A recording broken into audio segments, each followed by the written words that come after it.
What's up, YouTube? So I'm back with another video. Today I'm going to be explaining to you how to get a dealer's license and do you need one to sell cars in the state of Ohio. You can watch this video if you're from another state, but I would still recommend you to look up more about your state on your state's website. So the first question I'll go over is, do you need a dealer's license to sell vehicles in Ohio?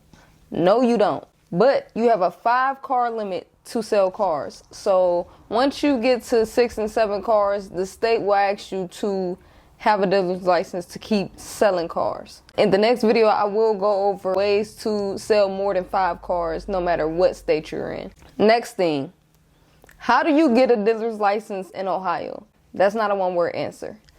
First thing you want to do is register your business with the state of Ohio. Come up with your name. I don't know how you're going to come up with your name, but come up with your name. And before I say this, I am not a financial advisor. I just hear a lot of people saying that, so that's exactly why I'm saying that. Boy, if you don't get... You need to know if you're going to be a LLC, which is a limited liability company, a corporation, or a sole proprietor. Me, for my specific dealership, I'm a sole proprietor, so I registered the trade name. If you want to be an LLC, you have to register as a LLC. A difference is between a sole proprietor and a LLC. The LLC is basically its own person. It's its own entity. So if you were to get sued, your assets are protected, your personal assets. So your LLC is what would get sued. So you wouldn't lose any of your personal assets, but everything in the LLC, that's what's, at risk, basically. Look it up, do your own research. Go to Google. Type in Ohio Secretary of State, click the first URL that pops up, click the menu or the little 3 lines, and then you click business and then click create a profile, and then you can do all the steps from there. But you want to register your business with the state of Ohio. Complete a background check. If you're worried about having felonies and misdemeanors on your record, it's okay to a certain extent. Just do not lie on your application, because usually, as long as you're not have car theft, grand theft auto, and rolling back odometers, they will still give you a chance. So just because you have a record or anything, that does not mean that you cannot get a dealer's license. That's where a lot of people go wrong at. You could just Google some different background check places and you tell them that you're doing it specifically for getting Ohio dealer's license, and they will know where to send it, because they have to send it directly from their lab. The next thing, let me look at my little handy dandy notebook. Yeah, I got to get y'all an iPad. Complete the Ohio dealer's training course. I will put the course that I took in the description. You got 2 options. You can... 1, go in person, and if you go to their website, they'll have different dates. They always are doing the classes. It's a 6-hour course if you just go do it all the way through. But I'm gonna tell you how I did it. I did it online. Online is so much better because you pay for the course. I forget how much it was. Maybe 2 something. I'm not sure. Once you pay for the course, it's yours. It's your course. So you could take it more so at your own pace, which was what worked better for me at the time, because I was flipping cars while I was doing my dealer school. I would have had to drive an hour away, and I would have had to be there and just sit there through the whole 6 hours. I wouldn't have, it was better for me to take the course online. Do not take that course unless you have a building. That is where I messed up at. I had to take my course 2 times. I had to pay for the school 2 times. Why? Because I took the course. I did it online both times, but I took it the first time. Once I took it, I had a building, but some things happened, and I had to get a different building. That caused me to have to pay for and take the course 2 times. They only give you 6 months to take that course, to apply for your dealer's license. So you have 6 months after you take that course. So find a building. Make sure that the building that you find is not in the plaza. You cannot have it in the plaza. And if it's attached to something, it has to be something separating it. Maybe a grass or some type of barrier, some type of fence, something has to be separating it. Usually that's why you see a lot of car dealerships are just its own building, or it's only connected to its mechanic shop. So you don't have to worry about that.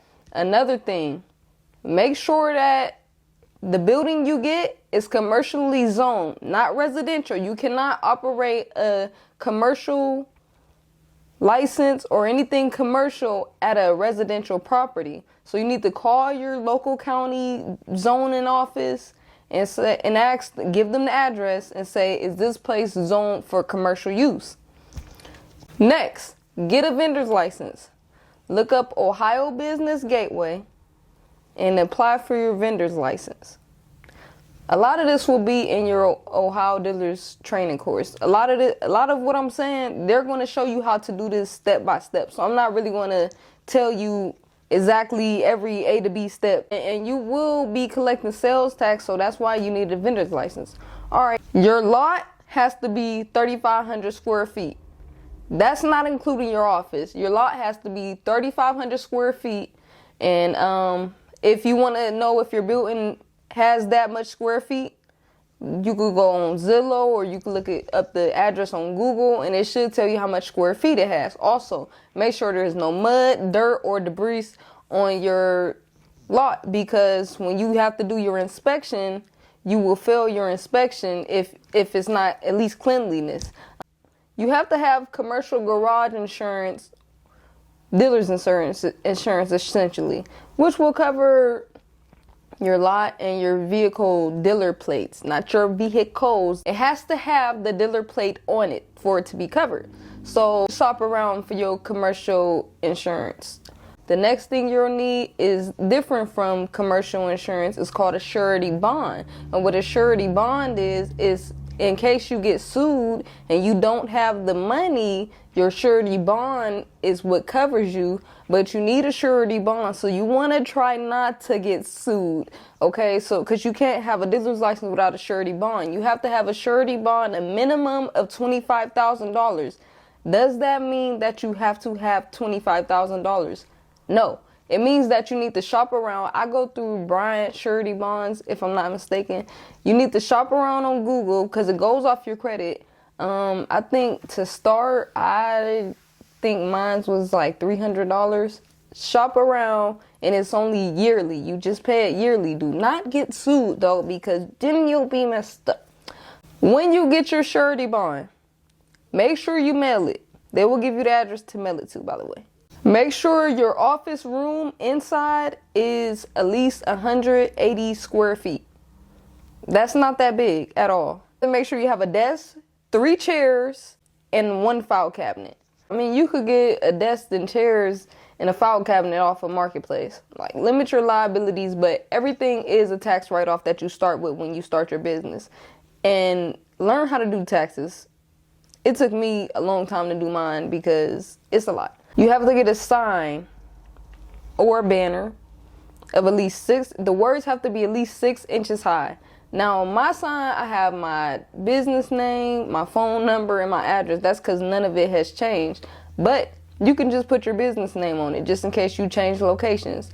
Also, you can either get a business phone, or if you use your regular phone number for your business phone, you have to answer your phone in the name of your business. So if someone calls me, I have to say, hello, J Green Auto Wheels, or J Green, Post your business hours. You can go to Office Max. You know how you go to a business and they have their business hours? Yeah, you have to post yours. On the dealer's application, something that a lot of people get scared about, a net worth. You have to have a net worth of at least $75,000. Do you have to have $75,000? No, you don't. When I started, yes, I had a net worth of 75. I had a net worth of more than that because I also own things, houses and things like that. What I'm going to say is you don't have to show them proof that you have a net worth. They're not going to ask you about $75,000. Mark yes. Eventually, if you do it right, you will have a net worth of more than $75,000. You have to take pictures. They will show you what you got to take pictures. Usually you have to take pictures of your bill in your office, your desk, your file cabinet, your business hours, and your sign, and your lot. Usually things like that. You have to send them by email. That's the easy part. It's pretty much all easy. It's just the anticipation. Submit your application. Fill out your dealer's application. I told you, if you are a felon, do not lie. Put yes and explain why. It's not like a job. You are a business owner now. You do not have to worry about that. Unless you stole like 10 cars from Enterprise and you did a lot of Grand Theft Auto and rolled back the miles on cars, then I don't know what to tell you. But let me see what's next. Submit your application, and you're going to have to submit the money via mail, via money order. It's a lot of vias going on. I believe the application is $254.74 plus $10.50 for each dealer plate. I have 5 dealer plates, so you'll add that up and you'll send it in a money order. When you mail your dealer's application. The Ohio Dealers Training Course, that will teach you everything you need to know about filling out paperwork. They do not teach you how to sell cars. It's kind of like cosmetology. Cosmetology teach you the basics of doing hair. I'm not a beauty person, but I'm trying to use a different example than cars. They don't teach you how to sell a car, just like cosmetology doesn't essentially really teach you how to be the best braider in your city. You have to learn how to sell cars on your own. They teach you how to do paperwork and how to follow the legal rules. So you want to watch a channel like mine that's going to show you more so going to junkyards, going to auctions, going to the people that I buy cars from, wholesalers. Just you want to see me really in the field with it, if I must say so myself. Another channel that I recommend is Lucky Lopez, that's Automotive Life, and also Flying Wheels. Those are 2 channels that I recommend other than mine. If you go binge watch their channels, they will show you so much. So you want to get as much free information that you can. You don't want to, if you want to, I'm not going to knock anybody's hustle. If you want to buy a course, you can buy a course. But all I'm going to say is it's a lot of free knowledge out here. So go get it. I just gave you 2 places. And another place I'm going to tell you about is Chris Fix. You need to go watch Chris Fix. He will teach you how to detail cars. He will teach you how to fix cars. He will teach you just about all stuff when it comes to fixing and cleaning cars. Those are 2 things you're going to have to know how to do yourself too, is to fix little things on your cars and to clean your cars. I'm going to start off with a low budget. I always say limit your liabilities. So, yeah. I've said everything that I needed to say about getting your Ohio dealer's license. So, what I want you guys to do, I want you guys to like, comment, subscribe. Share it with your friends, share it with your sister, your cousin, your aunt. Thank you guys for tuning in. I hope you guys got knowledge. If you have any questions, you can leave them right in the comment section and I'll reply back to you guys. Thank you guys for watching. See you guys on the next video. Have a blessed day.